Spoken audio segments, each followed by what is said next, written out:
أعوذ بالله من الشيطان الرجيم بسم الله الرحمن الرحيم ربنا وابعث فيهم رسولا منهم يتلو عليهم آياتك ويعلمهم الكتاب والحكمة ويزكيهم إنك أنت العزيز الحكيم۔ اے ہمارے رب، ان میں انہی میں سے ایک رسول مبعوث فرما جو انہیں تیری آیتیں سنائے اور ان کو کتاب و حکمت کی تعلیم دے اور ان کا تزکیہ کرے، بے شک تو غالب اور حکمت والا ہے۔ یہ سورہ بقرہ کی 129 نمبر کی آیت ہے۔ حضرت ابراہیم اور اسماعیل علیہ السلام کی دعاؤں کا تذکرہ چل رہا تھا۔ اس میں بھی ان کی اور ایک دعا کا ذکر کیا گیا ہے۔ دونوں نے اللہ تعالیٰ سے دعا کی کہ اے ہمارے رب، آپ ہماری نسلوں میں سے ایک رسول کو اٹھائیے، انہی میں سے ایک رسول مبعوث فرمائیے۔ یہ دعا اللہ تعالیٰ نے قبول فرمائی اور حضرت اسماعیل علیہ السلام کی نسل میں سے عربوں میں سے ایک رسول حضرت محمد مصطفیٰ صلی اللہ علیہ وسلم کو مبعوث فرمایا۔ آپ صلی اللہ علیہ وسلم نے فرمایا کہ میں اپنے باپ حضرت ابراہیم کی دعا، حضرت عیسیٰ علیہ السلام کی بشارت اور اپنی والدہ کا خواب کی تعبیر ہوں، اور اس میں جن باتوں کا تذکرہ کیا گیا ہے کہ 4 باتوں کا ذکر کیا گیا ہے، یہ 4 فرائض منصبی ہے۔ آپ صلی اللہ علیہ وسلم کی دنیا میں بھیجے جانے کا مقصد، اس کے بارے میں اس آیت میں آیا ہے۔ یہاں پر بھی سورہ آل عمران 4 پارے میں بھی، سورہ جمعہ 28ویں پارے میں بھی اس کو اللہ تعالیٰ نے واضح فرمایا کہ آپ صلی اللہ علیہ وسلم کی بعثت کا مقصد کیا تھا۔ آپ کی بعثت کے مقصد میں 4 آپ کے فرائض منصبی کا ذکر، اس میں ایک تو یہ ہے کہ آیتوں کی تلاوت، اور دوسرے کتاب کی تعلیم اور حکمت اور تزکیہ نفس، یہ 4 باتوں کا تذکرہ ملتا ہے۔ تو سب سے پہلے جو تلاوت الفاظ سے ہے، یعنی وہ الفاظ کے ساتھ رہے گی، اور جو تعلیم ہے، کتاب سے مراد یہاں پر قرآن حکیم ہے، اور حکمت سے مراد اللہ کے نبی صلی اللہ علیہ وسلم کے ارشادات، حدیث جسے کہا جاتا ہے، اس سے مراد وہ ہے۔ اور تعلیم الکتاب جو ہوگی وہ معنی سے جو ہے اس کا مطلب ہوگا کتاب کے معنی۔ اس میں سب سے پہلا فرض اللہ تعالیٰ نے جس کا ذکر فرمایا الگ سے ایک کام کے طور پر، وہ یہ ہے کہ کتاب کی تلاوت ہے۔ کتاب کی تلاوت کو عام طور پر لوگ یہ سمجھتے ہیں کہ اس سے کیا فرق پڑتا ہے، صرف ایسے ہی بغیر سمجھے کہ پڑھ لیا تو کوئی فائدہ نہیں۔ یہ بات بالکل غلط ہے کہ ایک الگ سے فرض ہے اللہ کے نبی صلی اللہ علیہ وسلم کے لیے۔ اللہ تعالیٰ نے ایک فرائض منصبی میں سے ایک فرض کے طور پر بتایا کہ کتاب کی تلاوت کرنا ہے۔ یہ اپنے آپ میں برکت اور رحمت ہے، اور اس کے بے شمار فضائل ہیں۔ ایک ایک لفظ کے لیے نیکی ہے اور اس میں تاثیر ہے۔ یہ کوئی معمولی کتاب نہیں ہے بلکہ اللہ کا کلام ہے، اور اس کے پڑھنے میں بھی ثواب ہے اور برکت ہے اور فضیلت ہے۔ یہی وجہ تھی کہ آپ صلی اللہ علیہ وسلم جب کبھی کسی سے ملتے، کوئی آپ سے آ کر ملاقات کرتا، تو سب سے پہلے آپ اس کو کچھ نہ کچھ قرآن کی جو ہے تلاوت کر دیتے، اس کے سامنے کچھ آیتیں پڑھ کر سنا دیتے۔ اس سے ایسی تاثیر پیدا ہو جاتی کہ آپ کی بات سننے کے لیے وہ بندہ راضی ہو جاتا۔ اس کلام میں ایسی تاثیر ہے کہ کوئی اگر اس کو صرف پڑھ بھی دے تو جو سننے والا ہے اس کو بھی فائدہ ہے، پڑھنے والا ہے اس کو بھی فائدہ ہے۔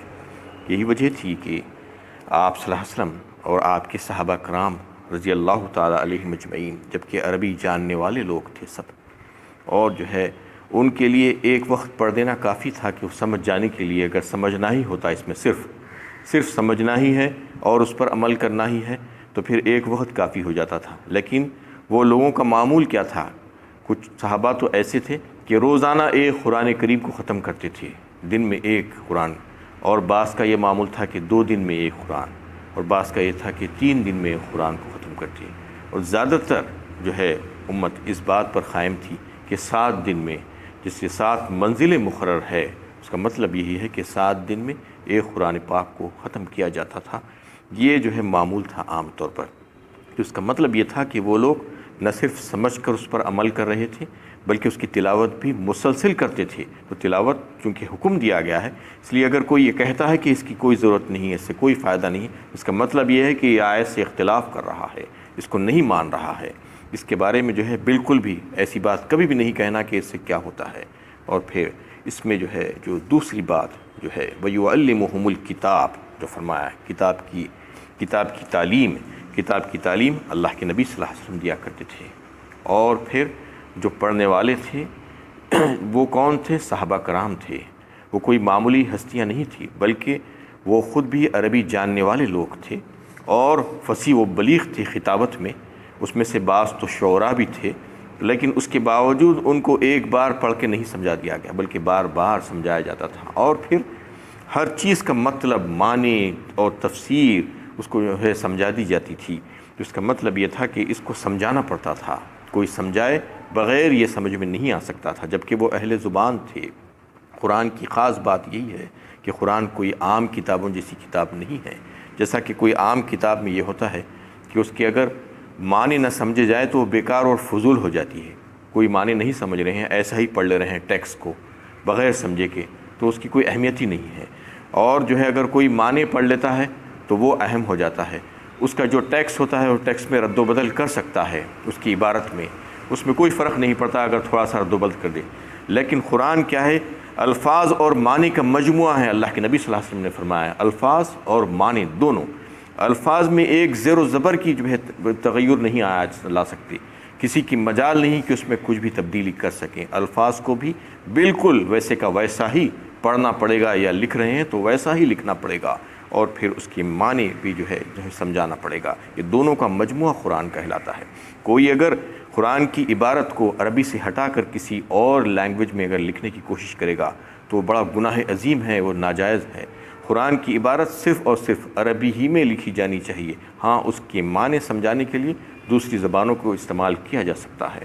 تو اس میں اللہ تعالیٰ نے یہ بات بتائی کہ دوسرا جو ہے فرض منصبی آپ صلی اللہ علیہ وسلم کا یہ تھا کہ کتاب کی تعلیم لوگوں کو دیا کرتے تھے آپ، اور تیسرا یہ کہ حکمت، آپ صلی اللہ علیہ وسلم کے ارشادات، حدیث جسے کہا جاتا ہے، اس کے ذریعے سے آپ صلی اللہ علیہ وسلم لوگوں کو تلقین کرتے اور ان کو باتیں سمجھاتے، اور قرآن کو سمجھانے کے لیے آپ کے جو ہے ارشادات کام میں آتے۔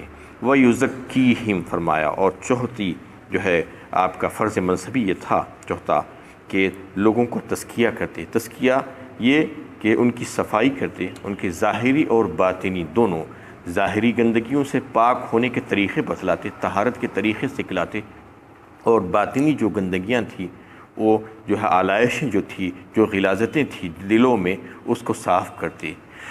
جیسا کہ کفر و شرک کی گندگی ہے سب سے بڑی، جو انسان کے دل میں ہوتی ہے باطنی طور پر، ویسا ہی جو ہے غیر اللہ پر توکل کرنا، حب دنیا، حب مال، حب جاہ، اور بغض اور حسد، تکبر، یہ سب کے سب کیا ہے؟ باطنی گندگیاں ہیں انسان کے دل کے اندر، اس کی بیماریاں ہیں۔ یہ تمام چیزوں کی صفائی آپ صلی اللہ علیہ وسلم کرتے تھے۔ ایک ذمہ داری آپ کے اوپر یہ بھی تھی، وَيُزَكِّيهِمْ، یہ چار ذمہ داریوں کا ذکر اللہ تعالیٰ نے فرمایا۔ یہ چار کے چار جو ہے فرائض منصبی میں سے تھے آپ کے، تو اس کو تذکرہ فرما کے یہ فرما دیا کہ یہ چاروں ذمہ داریاں آپ صلی اللہ علیہ وسلم کا محقہ نبھاتے تھے۔ اور کوئی اگر یہ دعویٰ کرتا ہے کہ میں آپ صلی اللہ علیہ وسلم سے عقیدت رکھتا ہوں، محبت رکھتا ہوں، تو پھر وہ دعوے کے ثبوت کے طور پر اس کو بھی جو ہے یہ تمام چیزوں کو اختیار کرنا ہوگا اور اس پر عمل کرنا ہوگا، جیسا کہ آپ صلی اللہ علیہ وسلم کیا کرتے تھے، اس کے لیے کوشش کرنی ہوگی۔ اور اگر کوئی یہ نہیں کرے گا، اس کو سمجھے گا ہی نہیں کہ آپ صلی اللہ علیہ وسلم کی رسالت کی جو ہے مقاصد کیا تھے، آپ صلی اللہ علیہ وسلم کی دنیا میں آنے کے لیے کیوں آپ کو بھیجا گیا تھا، تو یہ اگر نہیں سمجھ رہا ہے اور اس کو جو ہے اختیار نہیں کر رہا ہے، تو اس کے دعوے جھوٹے اور کھوکھلے دعوے ہے، وہ قابل قبول نہیں ہے۔ اللہ تعالیٰ کے پاس اس کی کوئی قدر و قیمت نہیں ہوگی۔ یہ بات اس کو اچھی طریقے سے سمجھ لینا چاہیے۔ اس میں جو بات واضح کی گئی ہے وہ یہ کہ اللہ تعالیٰ نے شروع سے جو ہے انسانوں کی ہدایت کے لیے دو ذرائع استعمال کیے ہیں، ان کی اصلاح اور ان کی ہدایت اور ان کی تعلیم اور ان کی تربیت کے سلسلے میں، کتاب اللہ اور رجال اللہ۔ جیسا کہ آپ سب کو معلوم ہے کہ اللہ تعالیٰ نے کبھی بھی کتاب کو، آسمانی کتابوں کو بھیج کر اس پر اکتفا نہیں کیا، اور نہ ہی کتاب کے بغیر رسولوں کو بھیج کر اس کو جو ہے یعنی یہ سمجھا دیا گیا کہ بس رسول کافی ہے تمہارے لیے۔ دونوں چیزوں کو یعنی مستقل طور پر بھیجا گیا۔ جب بھی کتاب آئی رسول آئے، رسول آئے ان کے ساتھ کتاب آئی، یہ دونوں چیزوں کو بھیجا گیا، کیونکہ یہ بتانا مقصود تھا، لوگوں کو علم پہنچانا تھا، علم کے دروازے لوگوں کے سامنے کھول دینا تھا کہ وہ کتابوں کے ذریعے سے، وہ کتابوں کو وہ رجال اللہ جو تھے اللہ تعالیٰ کے رسول، اس کے بعد پھر ہادی آ کر اس کو سمجھاتے تھے کہ یہ کتاب اللہ تعالیٰ نے جو بھیجی ہے، جو قانون الہی جو ہے اس کو سمجھانا اور اس پر لوگوں کو عمل کرنے کے لیے راضی کرنا، اور اس کو لوگوں کو جو ہے اس کا طریقہ بنانے کے لیے اس کو سمجھا دینا، یہ شروع سے یہ سلسلہ چلتا رہا ہے۔ اور جو ہے اسلام میں یہی بات رہی کہ ایک کتاب اور ایک رسول دونوں کے امتزاج سے ایک بہترین اعلیٰ مثالی معاشرے کا وجود عمل میں آیا، اور یہی سلسلہ قیامت تک چلتا رہے گا۔ ان امت ساری نسلوں کے لیے قیامت تک آنے والی اللہ تعالیٰ نے ایسا ہی سلسلہ بنا دیا ہے کہ یہ کتاب جو قرآن حکیم ہے اور شریعت مطہرہ ہے جو ہے اس کو سمجھانے کے لیے رجال اللہ ہمیشہ آتے رہیں گے، اللہ تعالیٰ کی طرف سے جو ہے مقرر کردہ، وہ اللہ تعالیٰ ان کو منتخب کرتے رہیں گے نبیاں۔ اب نبی کے آنے کا دور تو ختم ہو گیا ہے، اس کا دروازہ بند ہو گیا ہے، لیکن قیامت تک امت میں سے ایسے لوگوں کو اللہ تعالیٰ اٹھاتے رہیں گے جو کتاب اللہ کو سمجھاتے رہیں گے، جو رجال اللہ ہی رہیں گے، ان کی ضرورت ہمیشہ باقی رہے گی۔ وہ لوگوں کو جو ہے یہ بات سمجھاتے رہیں گے کہ اللہ تعالیٰ کا مقصد کیا ہے، وہ مرضی اور منشا کیا ہے، وہ بار بار جو ہے لوگوں کو سمجھاتے رہیں گے۔ یہ اللہ کی کتاب اس بات کو واضح کرتی ہے کہ اس کو جو ہے دونوں کو جو اختیار کرے گا وہ ہدایت پائے گا۔ یا ایھا الذین آمنوا اتقوا اللہ وکونوا مع الصادقین فرمایا ایک مقام پر اللہ تعالیٰ نے، اے ایمان والو تم ڈرو اللہ سے اور سچے لوگوں کے ساتھ رہا کرو۔ اس کا مطلب یہی ہے کہ جو رجال اللہ ہوں گے، جو اہل اللہ ہوں گے، جو معلم اور مربی ہوں گے، اس کتاب کو سمجھانے والے، شریعت مطہرہ کو جو ہے لوگوں کو بتانے والے، وہ لوگوں کے ساتھ تم رہو، وہ لوگ تم کو جو ہے سکھائیں گے اس کتاب میں کیا ہے، اللہ تعالیٰ نے تمہارے لیے کیا ہدایت بھیجی ہے۔ تو جو کوئی اس قرآن کو پڑھے گا تو پڑھنے سے بھی فائدہ ہے، اور پھر اس کو اگر سمجھ کے پڑھے گا تو پھر سونے پر سہاگا ہے، اس کے لیے ہدایت کے دروازے کھل جائیں گے۔ لیکن کوئی یہ نہ سمجھے کہ صرف پڑھنے سے کچھ بھی نہیں ہوگا، پڑھنے سے بھی ہوگا، اس کے لیے بھی باعث برکت ہے اور اس میں بھی تاثیر ہے۔ تو یہ دونوں چیزوں کا سلسلہ اللہ تعالیٰ نے شروع کیا، اور دونوں چیزیں انسان کی ہدایت اور اصلاح کے لیے ضروری ہے۔ کوئی جو ہے یہ کرتا ہے کہ آج ایک بات لوگوں کے دلوں میں آ گئی ہے کہ افراط و تفریط کا سلسلہ شروع ہو گیا ہے۔ کوئی یہ سمجھ رہا ہے کہ مجھے جو ہے اس کتاب کی ضرورت نہیں ہے، کتاب کو نظر انداز کر دیا گیا ہے، اور علماء اور مشائخ کے پیچھے پڑ گئے ہیں، ان کے تعلق سے یہ جاننا بھی ضروری نہیں سمجھا کہ وہ متبع شریعت ہے یا نہیں ہے، بس ان کی بات کو یہ سمجھ لیا کہ یہی سچی بات ہے، اور بس اسی کو ہم کو جو ہے معلوم کر لینا ہے اور اسی کے پیچھے چلنا ہے اور اسی کی اتباع کرنا ہے۔ یہ بیماری جو تھی وہ یہود و نصارہ کی تھی، اتخذوا احبارهم ورہبانهم اربابا من دون اللہ فرمایا اللہ تعالیٰ نے سورۃ توبہ میں، کہ انہوں نے اپنے احباب اور رہبان کو، علماء اور مشائخ کو یعنی کیا بنا لیا تھا، معبود بنا لیا تھا اللہ کے سوا، انہیں ایسا سمجھ لیا تھا کہ ان کی جو باتیں ہیں وہ بالکل صحیح اور سچی باتیں ہیں، اور انہی کی باتوں پر عمل کرنا شروع کر دیا۔ اتخذوا احبارهم ورہبانهم اربابا من دون اللہ، اس وجہ سے ان میں جو تباہیاں مچی، لاکھوں لوگ تباہ و برباد ہوئے اور ہو رہے ہیں آج بھی۔ تو ایسا عمل جو بھی کرے گا، جو یہ سمجھے گا کہ یہ قرآن اور یہ کتاب میرے لیے ضروری نہیں ہے، بس کچھ لوگوں کو پکڑ لیا اور ان کی اتباع شروع کر دی، اور ان کے بارے میں جاننے کی کوشش بھی نہیں کری کہ وہ جو ہے واقعی میں سنت کے پیروکار ہیں یا نہیں ہیں۔ اور دوسری طرف اور کچھ ایک الگ گروہ کے لوگ ہیں، وہ یہ کہتے ہیں کہ قرآن ہمارے لیے کافی ہے، ہم کو کسی مربی، کسی معلم کی ضرورت نہیں ہے، کسی شیخ کی ضرورت نہیں ہے، کسی سمجھانے والے کی ضرورت نہیں، ہم خود سمجھ لیں گے، ہمارے پاس کتاب موجود ہے۔ یہ بھی گمراہ ہونے والا فرقہ ہے، کیونکہ اس کتاب کو سمجھنے کے لیے اللہ تعالیٰ نے ہمیشہ سے جو ہے ایک مربی کو بھیجا ہے اور ایک ہادی کو بھیجا ہے، اور رجال اللہ ضروری ہے۔ جب بھی کوئی کتاب آئی اس کے ساتھ جو ہے اللہ تعالیٰ نے اپنے نبی کو بھیجا، اس کے بعد پھر وہ سلسلہ چلتا رہا۔ تو اس کے بغیر اگر کوئی یہ سیکھنا چاہتا ہے، جیسا کہ آج کا سب سے بڑا فتنہ آج کے دور کا جو ہے وہ انٹرنیٹ ہے، انٹرنیٹ کے تعلق سے انسان جو تعلیم یافتہ لوگ ہیں وہ یہ سمجھنے لگے ہیں کہ ہم انٹرنیٹ پر بیٹھ کر دیکھ لیں گے۔ کروڑوں ویب سائٹس ہیں آج انٹرنیٹ پر آپ دیکھیے، اس میں اور جو ہے سوشل میڈیا کے نام سے کئی ایک چیزیں جو ہے شروع کر دی گئی ہے، واٹس ایپ ہے، فیس بک ہے، ٹویٹر ہے، یہ ساری کی ساری چیزوں میں اگر آپ غور کریں تو آپ کو معلوم ہوگا کہ یہ دشمنان اسلام یہود و نصارہ کی بنائی ہوئی ہے، اس میں سے زیادہ تر اکثریت، اور اس کی جو انفارمیشن جو مہیا کی جا رہی ہے وہ انہی لوگوں کی طرف سے مہیا کی جا رہی ہے۔ ان لوگوں کا مقصد یہی ہے کہ اہل ایمان کو تباہ و برباد کر دیا جائے، ان کا عقیدہ خراب کر دیا جائے، ان کو بد عمل اور بے عمل کر دیا جائے، پہلے سے عمل سے دور ہیں اور مزید عمل سے دور کر دیا جائے، اور ان کا عقیدہ خراب کر کے ان کا ایمان جو ہے متزلزل کر دیا جائے۔ اس کی کچھ مثالیں میں آپ کے سامنے رکھ سکتا ہوں، جیسا کہ واٹس ایپ کے ذریعے سے بہت سی چیزیں اس قسم کی بیہودہ بکواس لوگ جو ہے پھیلانا شروع کر دیتے ہیں جو دشمنوں کی طرف سے پھیلائی ہوئی تھی۔